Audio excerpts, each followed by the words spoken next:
Welcome once again, my friends, and thank you for stopping by to listen to an old storyteller. Today we have a story from Afghanistan, and the title of this story is The Farmer and His Hired Help. Once there lived two brothers who were so poor that they had barely enough to eat.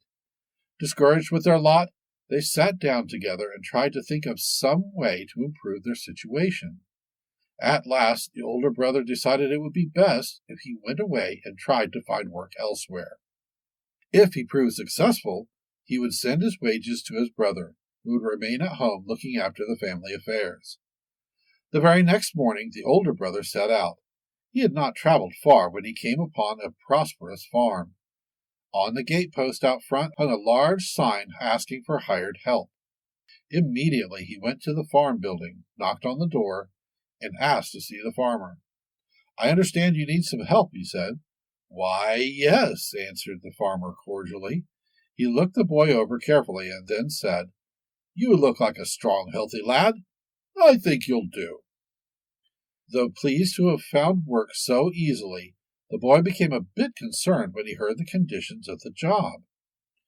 "I will hire you as a helper," said the farmer, "only if you agree to stay until springtime when the first cuckoo calls. If you should shirk your work, however, or become ill-tempered at any time, then I will pay you 1,000 rubles." "But where will I get the pieces of gold?" asked the boy. "I haven't a penny to my name."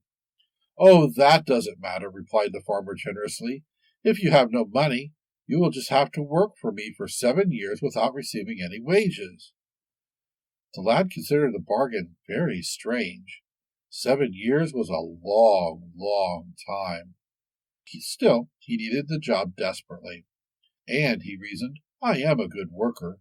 I shall just have to be extremely careful not to lose my temper.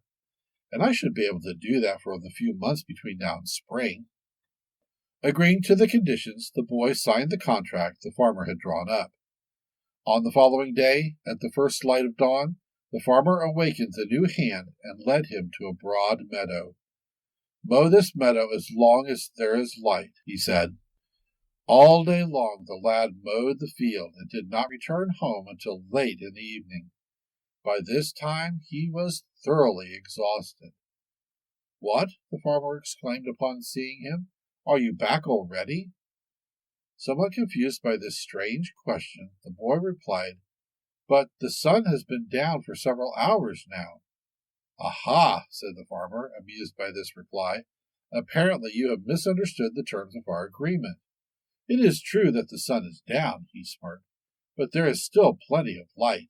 If you'll notice," he continued, pointing to the sky, "there is a brilliantly shining moon tonight." This must be a joke, the lad thought to himself, and he could not restrain himself from frowning. "You are not angry?" asked the farmer, his face contorted by a large grin. "No, no, not at all," replied the lad quietly, "but I am very tired, and I would like to rest." The farmer insisted, however, that the hired hand return to the fields, claiming that otherwise he would be shirking his duty. Not wanting to break his agreement, the boy went back to his mowing, and he worked all through the night. And hours later the setting moon was followed by the rising sun. By this time the boy had reached the limit of his strength. In sheer exhaustion he dropped to the ground. As soon as the farmer arrived in the meadow and saw his sleeping farm hand, he urged him up again. "Can't you see? The sun is up. It's a fine new day." In his despair, the lad cried out in anger, "Curse your field and curse your bread and money. This is inhuman treatment." "You are cursing me," said the farmer. "No doubt you are angry." Trapped, the boy sobbed with anguish. From where could he get the 50 gold pieces with which to buy his contract? How could he work for 7 years for such a man without killing himself? Then he hit upon a solution. Signing a new contract, he promised the farmer that he would pay off his debt in installments. Dejected, hungry, and haggard-looking, he took his leave and returned home to his brother. "What has happened to you?" his brother asked when he observed the terrible state in which his brother had entered the house. "I have been duped by a villain," he said, and he went on to explain his bitter experience with a farmer. It is a good lesson, replied the younger brother, and don't be too angry. I believe I shall go and look for some work, and don't be too surprised if I turn up at the farm of that very same scoundrel. The next morning he set off down the road, a mysterious smile curving around his lips. In the late afternoon he arrived at the home of the rich farmer and asked for work.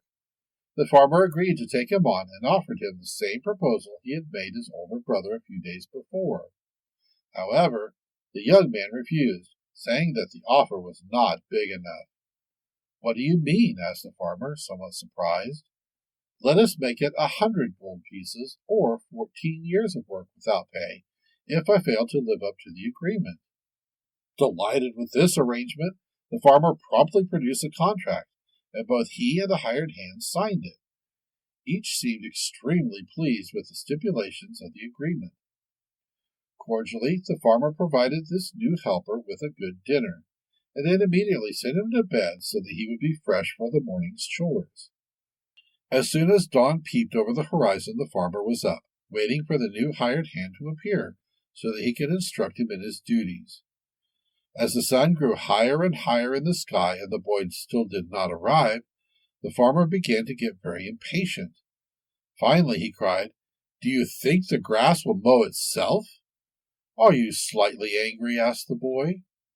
Taken aback by the quickness of the reply, the farmer said, No, of course I'm not angry. I just wanted to remind you that there is work to be done." "Very well," answered the lad. "I shall start dressing right away."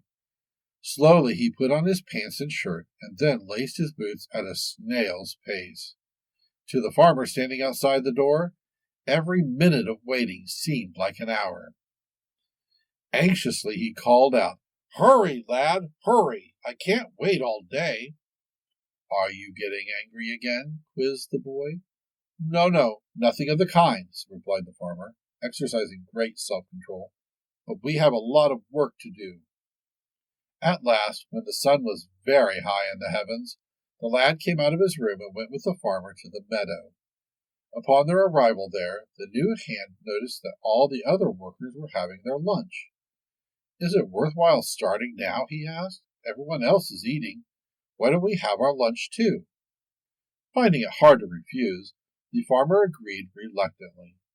It turned out that the young boy was a very slow eater with a very hearty appetite. At last, patting his full stomach, he turned to the farmer and said, "Since there is a lot of hard work ahead of us, I think we need a nap to gather our strength for the job." With that, he lay down on the grass and fell dead asleep until evening. Shaking his fist in frustration, the farmer cried, "It's getting dark, boy, can't you see? All the other workers have moved their fields. Wake up, wake up!" But the lad did not stir. Finally the farmer shrieked, "May the one who sent you here break his neck!" Suddenly the lad rubbed his drowsy eyes and looked straight at the farmer. "Are you angry?" he asked. Forced to protest, the farmer replied, No, I only wish to say that it is dark and time for us to go home." Instantly the boy jumped to his feet. "Well, that's different," he said. "Let's go." When the two arrived at the house, the farmer discovered that he had visitors. Turning to the lad, he ordered him to slaughter a goat for dinner. "Which one?" asked the boy, feigning total bewilderment. "Any you find along the path," replied the farmer with annoyance.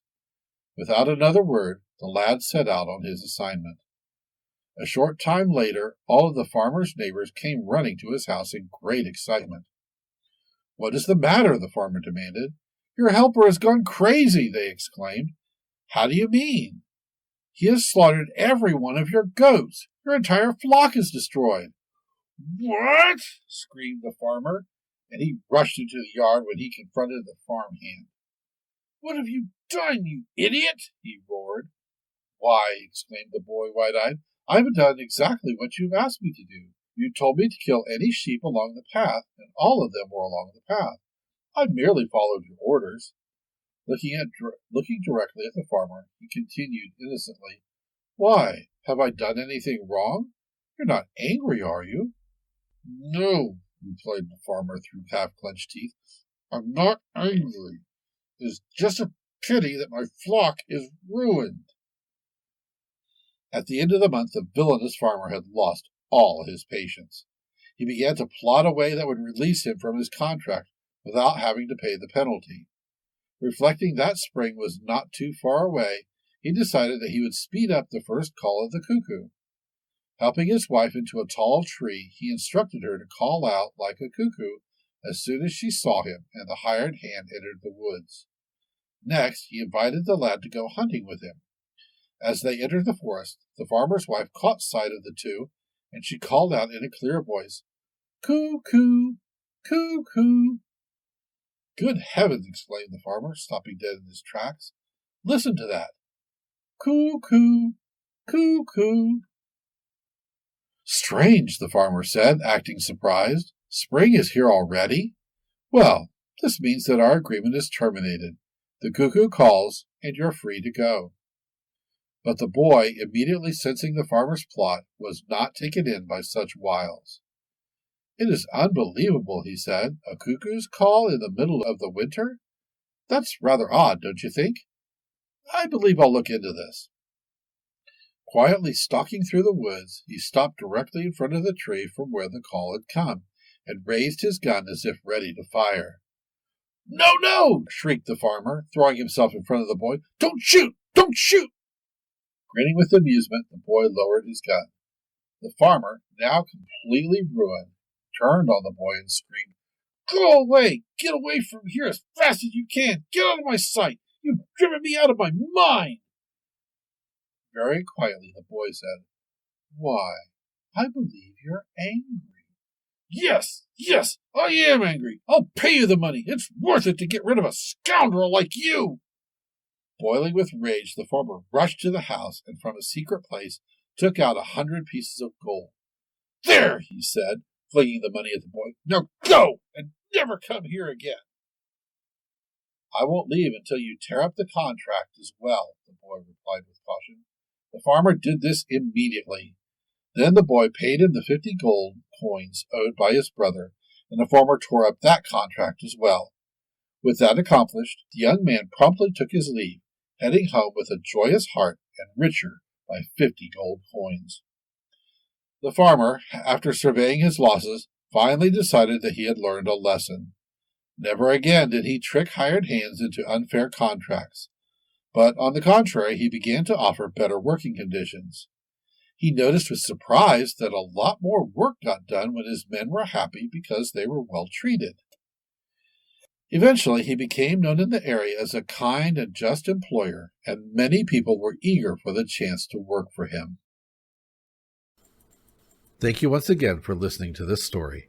If you enjoyed this story, please press that like button.